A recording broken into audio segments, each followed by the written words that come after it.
Oi, meus amores, eu sou Bela Mantovani. E eu sou Fera. E nós somos o casal Entre Farpas e Beijos.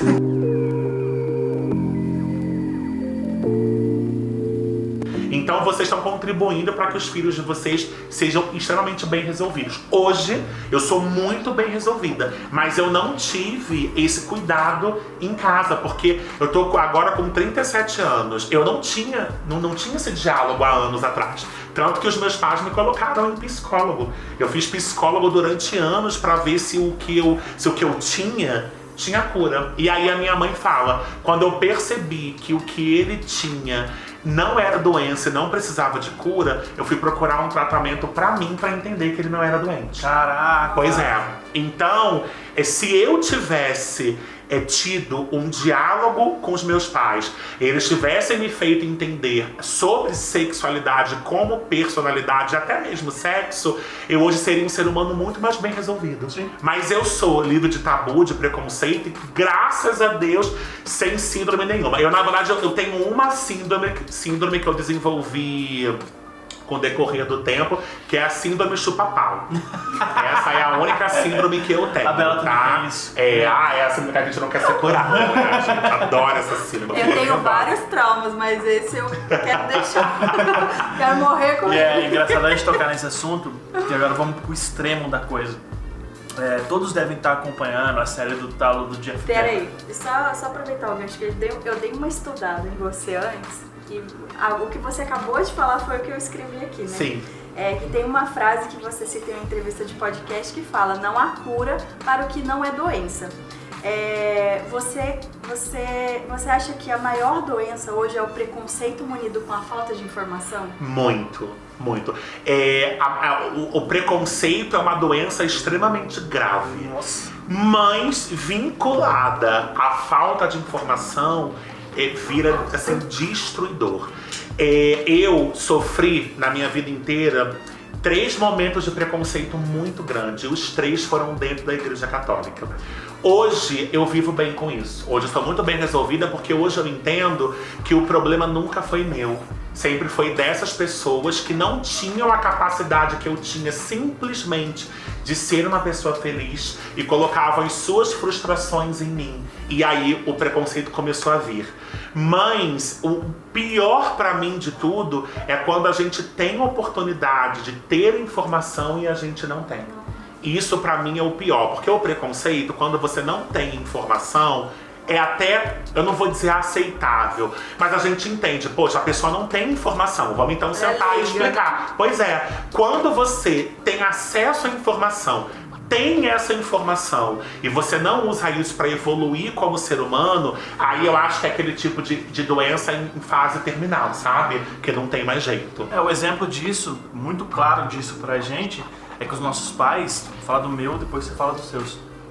Meus pais sempre foram aqueles pais tradicionais, que não, família, não é isso, aquilo, muito tradicional, criado à risca. Eu sempre fui muito criado na rédea, vamos dizer assim, pelo meu pai. E quando a gente sentou e conversou com ele a respeito do nosso trabalho, a respeito do nosso estilo de vida, eu tenho certeza que na hora ele ficou chocado, mas ele entendeu.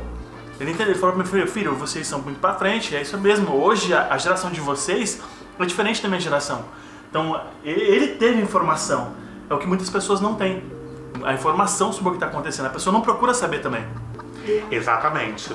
Eu sempre falo em podcasts que eu sou uma piranha, que eu gosto de transar com todo mundo. Inclusive, eu tô numa fase da minha vida que eu tô conhecendo um cara que inclusive ele é aqui de São Paulo, e é um cara que eu tô curtindo muito ficar com ele, muito assim, de verdade.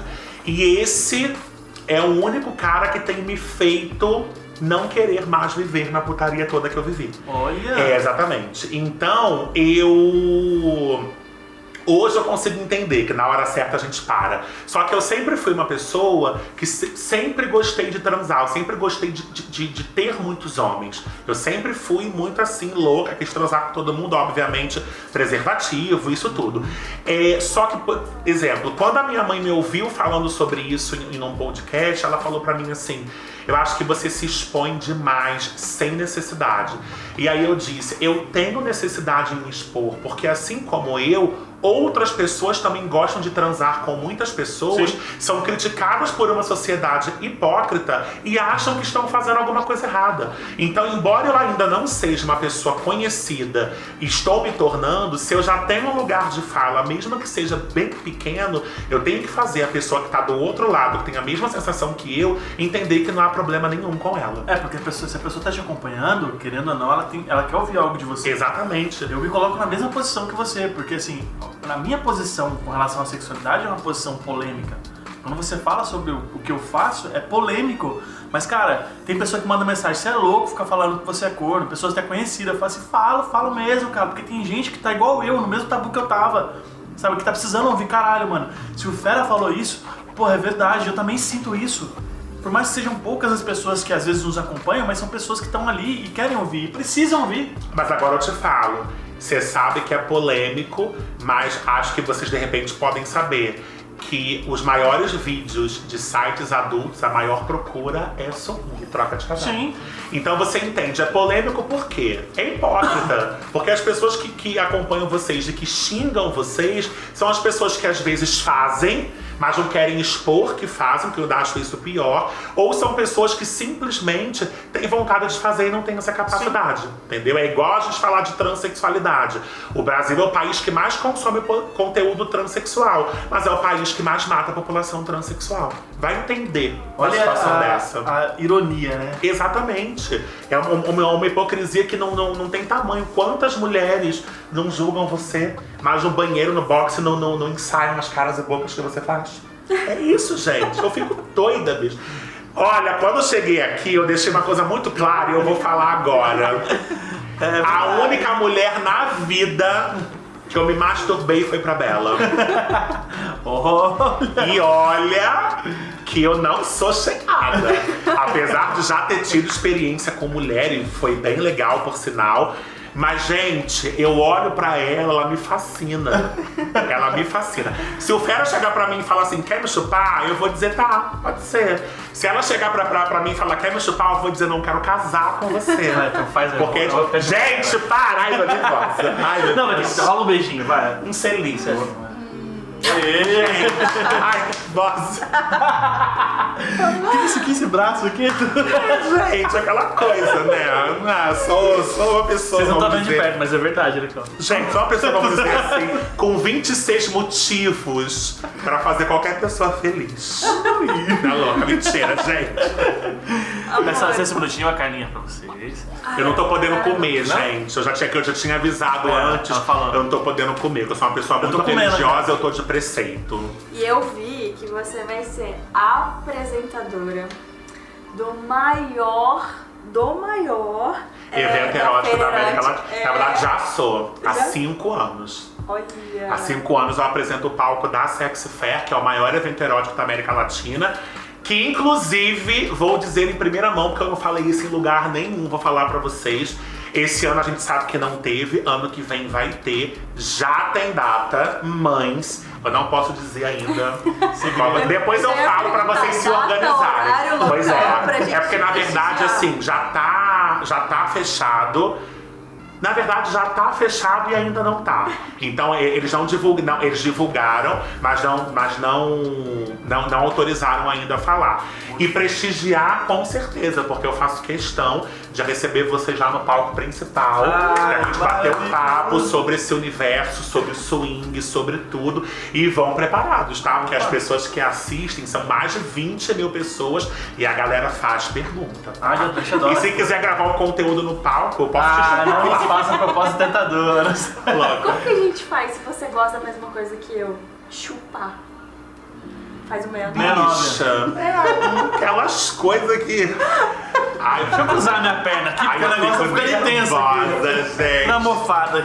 Ai, eu fico nervosa. Ai, gente. Engraçado, o sexo oral é uma coisa que me fascina muito, sabia? Eu tava contando pro Fera que a minha primeira experiência com mulher foi no swing. Eu apresentava uma festa de swing e eu queria o cara que tava com as duas mulheres.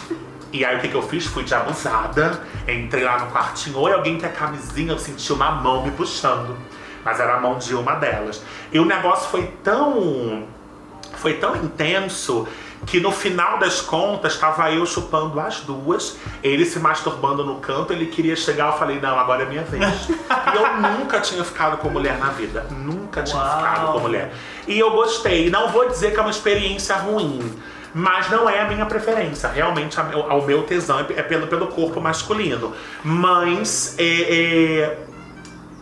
eu não sei se eu posso dizer que me atraiu. Mas alguma coisa incorporou ali na hora e eu fiz o meu trabalho bem direitinho. Só voltando num gancho que a gente tocou aqui, a gente tá falando sobre o assunto do extremismo, que é o caso do Jeff Dahmer. Ele tinha os desejos dele, tinha as vontades dele, e ele sempre foi muito reprimido pelos pais dele. Tanto que quando até ele conta na gravação que ele fala, eu tinha vontade de ficar com outros caras e eu não tinha coragem de falar pros meus pais. Eu tinha medo de falar pros meus pais, porque meus pais eram tradicionais. E ele foi pro extremismo.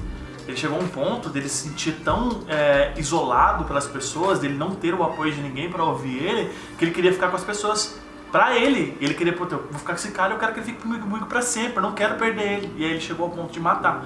Não tô dizendo que isso é general, que acontece com todo mundo, mas a gente tá falando de um caso extremo, que pode acontecer também. É que pelo fato dele não ter tido o diálogo correto, sim, ocasionou essa barbaridade toda, né? Perfeito. Por isso que é muito importante o diálogo. E eu não digo nem só por conta disso, porque eu espero que o caso dele seja 1 em 1 milhão. Sim. Mas assim, quando você tem o diálogo correto, você quebra tanta barreira, você quebra tanto tabu, você faz o adolescente, a criança, enfim, crescerem de uma forma tão positiva que no futuro você vai olhar para aquele indivíduo e vai dizer, caraca, que orgulho, porque ele é assim, porque eu o fiz dessa forma.